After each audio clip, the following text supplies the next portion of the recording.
नमस्कार, capital TV का खास शो सबसे बड़ा सवाल देख रहे हैं आप। मैं हूं आपके साथ पूजा। भारत के प्रधानमंत्री नरेंद्र मोदी यूके और मालदीव के दौरे पर हैं। दोनों देशों का उनका ये दौरा 26 जुलाई तक होगा। 24 जुलाई तक पीएम मोदी यूके में रहेंगे, उसके बाद 25-26 जुलाई मालदीव में रहेंगे। पीएम मोदी का इन दो देशों का दौरा काफी अहम है। पीएम ब्रिटेन के प्रधानमंत्री कीर स्टारमर के निमंत्रण पर ब्रिटेन की यात्रा पर है। प्रधानमंत्री मोदी स्टारमर के साथ द्विपक्षीय बैठक करेंगे। पीएम मोदी ब्रिटेन के किंग चार्ल्स द्वितीय से भी मुलाकात करेंगे। पीएम के इस दौरे की बड़ी बात यह है कि PM Modi Bharat UK FTA पर साइन करेंगे। बताया जा रहा है कि नरेंद्र मोदी खालिस्तान समर्थकों और भगोड़ों के प्रत्यर्पण के मुद्दे पर भी बात कर सकते हैं। तो किन किन मायनों में पीएम का ब्रिटेन दौरा काफी महत्वपूर्ण है, आपको बताएंगे। चर्चा के लिए मेरे साथ स्टूडियो में मौजूद हैं कैपिटल टीवी के editor in chief doctor Manish Kumar. Doctor साहब, बहुत बहुत स्वागत है आपका। धन्यवाद। फ्री ट्रेड एग्रीमेंट पे साइन होना है, खालिस्तानियों का भी मुद्दा है, क्या क्या लेकर आएंगे वापस पीएम मोदी? देखिए, प्रधानमंत्री मोदी गरजने जा रहे हैं जी। इस तरह के दौरे को जो ग्लोबल सिनेरियो है उसके तहत देखने की आवश्यकता है।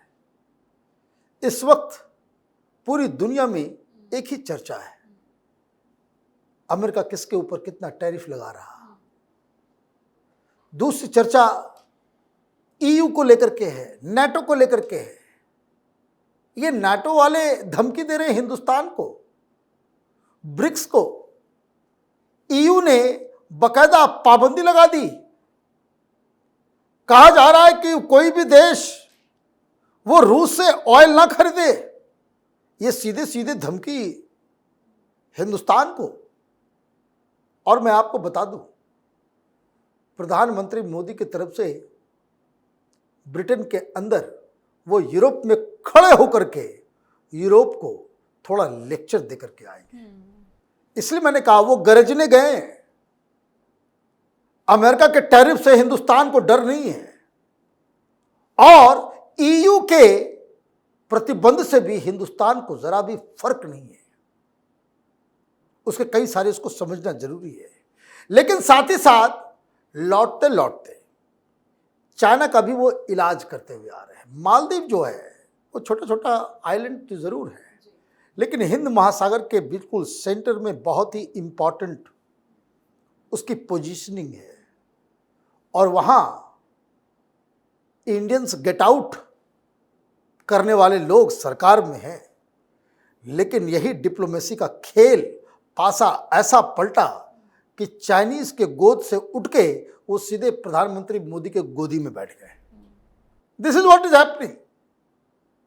जहां हिंदुस्तान को भगाया जा रहा था, ऐसी क्या बातें हुई कि मालदीव ने सीधे प्रधानमंत्री मोदी को इनवाइट किया कि कहा सुना माफ, आपके बगैर नहीं चल पाएंगे। This is what is happening. तो चाइना को भी मैसेज जा रहा है, पूरी दुनिया को भी मैसेज दे रहे हैं प्रधानमंत्री मोदी। क्यों? क्योंकि एफटीए जहां एक तरफ 30%, 40% टैरिफ लगाने की बात हो रही है, ब्रिटेन के साथ हम एक ऐसा समझौता कर रहे हैं कि जिसमें हिंदुस्तान के सामान जो ब्रिटेन के बाजार में जाएंगे उसके ऊपर कोई टैक्स नहीं लगेगा।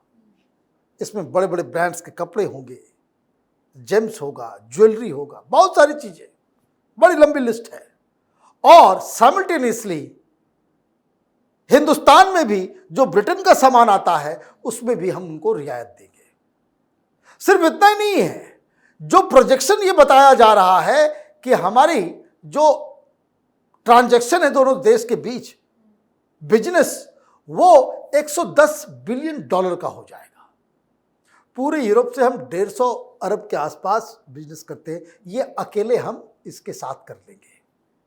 अब इन्होंने क्यों चुना ये मौका? क्योंकि बार बार रूस इनके हाथ से कंट्रोल नहीं होता और रूस को लेकर के जहां तहां ये सवाल हिंदुस्तान से पूछा जाता है कि भाई रूस से आप ऑयल क्यों ले रहे हो, क्यों ले रहे हो। तो आज मोदी सरकार की तरफ से साफ साफ कहा गया कि यूरोपियन यूनियन और नाटो ये सब इस तरह की जो गिदड़ भभकियां दे रहे हैं, वो आपका जो बिल्कुल इलॉजिकल स्टैंड है उसको हम नहीं मानते, उसको हम नहीं मानते। आप एक तरीके से समझिए कि पूरे यूरोपियन यूनियन की धमकी को हिंदुस्तान ने आज हवा में उड़ा दिया। क्यों? सवाल यह है कि क्यों? वो इसलिए कि हिंदुस्तान रूस से बकायदा ऑयल तो ला रहा था। आप रूस से ऑयल नहीं लोगे, यूरोप में कार कहां से खरीदोगे? गाड़ी कैसे चलाओगे? पेट्रोल और डीजल कहां से लाओगे? सब कुछ ईवी पे तो है नहीं। और इस विवाद की वजह से जी जर्मनी हो, इटली हो, फ्रांस हो, वहां ऑलरेडी वहां की सरकार कह रही है कि भाई कार थोड़ा कम चलाओ, पेट्रोल में दिक्कत होने वाला है। क्यों? हम बंद कर देंगे, हम ही बंद कर देंगे, आप मत लो। क्राइसिस आपको होगा भाई, एनर्जी नीड्स गाड़ी है तो बिना पेट्रोल को तो चलेगी नहीं। आप कह रहे हो भाई हिंदुस्तान, यूरोप में 15% जो ऑयल जा रहा था वो रूस का ऑयल जा रहा था, जो हिंदुस्तान में आकर के यहां हम उसको रिफाइन करते थे और हम भेज रहे थे। तो आप ये समझिए कि हिंदुस्तान ने इस कोविड और यूक्रेन वॉर को किस तरीके से इस्तेमाल किया जी कि अब हम लोगों को कोई वो बुली नहीं कर सकता। अब नाटो वाले वो चीख रहे हैं, चिल्ला रहे हैं। हमारे जायसवाल साहब आकर के जो है उन्होंने दे दिया आज पूरे तरीके से, और पूरी दुनिया में खबर चल रही है। और पाकिस्तान वाले भी परेशान हैं, कह रहे ये क्या हो रहा है, ये ईयू वालों ने धमकी दी, इंडिया ने सीधे धमकी को जवाब जो है धमकी में दे दिया।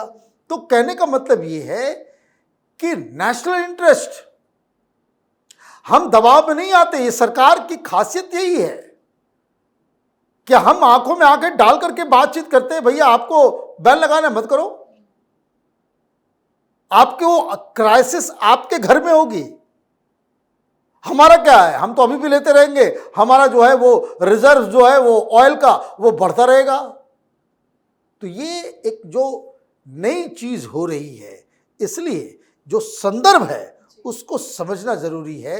ये ट्रंप को भी इशारा जाएगा कि भाई आप करते रहो। और मैं आपको बता दूं, खबर ये आ रही है कि जर्मनी हो, फ्रांस हो, इटली हो, ये बड़ी बड़ी इकोनॉमी है, they also want to have a FTA.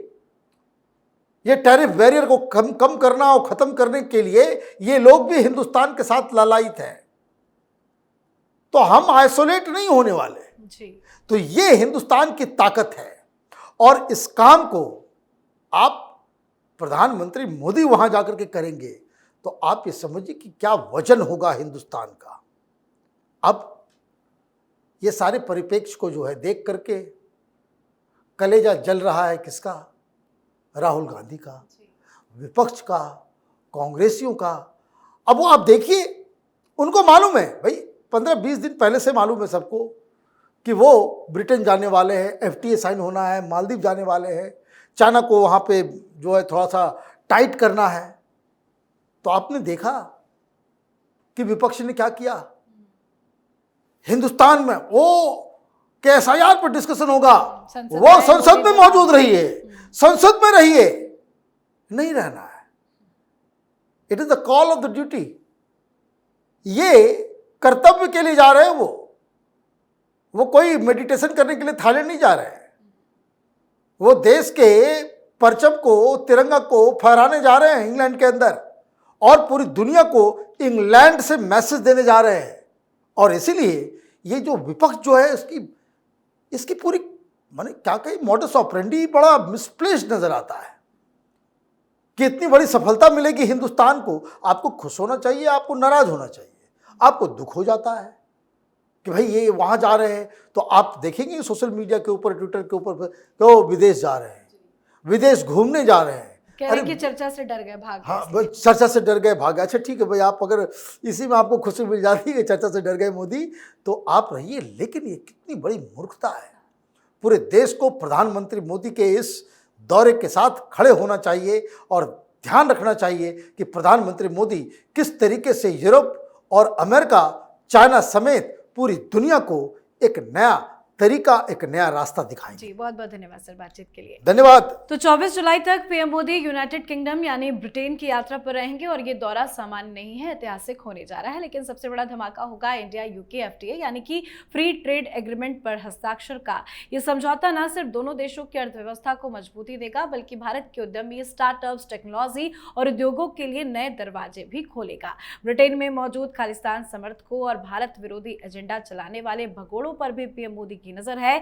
खासकर प्रत्यर्पण संधि को लेकर ब्रिटेन पर दबाव बनाया जाएगा। पंजाब में आग लगाने वाले, भारत में दंगे भड़काने वाले और विदेशों में छिपे बैठे गद्दारों को अब भारत की अदालतों में लाया भी जाएगा और यही है पीएम मोदी का एजेंडा। तो आपकी क्या कुछ राय है? आप भी अपनी राय कमेंट करके लिखिएगा। देखते रहिए कैपिटल टीवी। नमस्कार।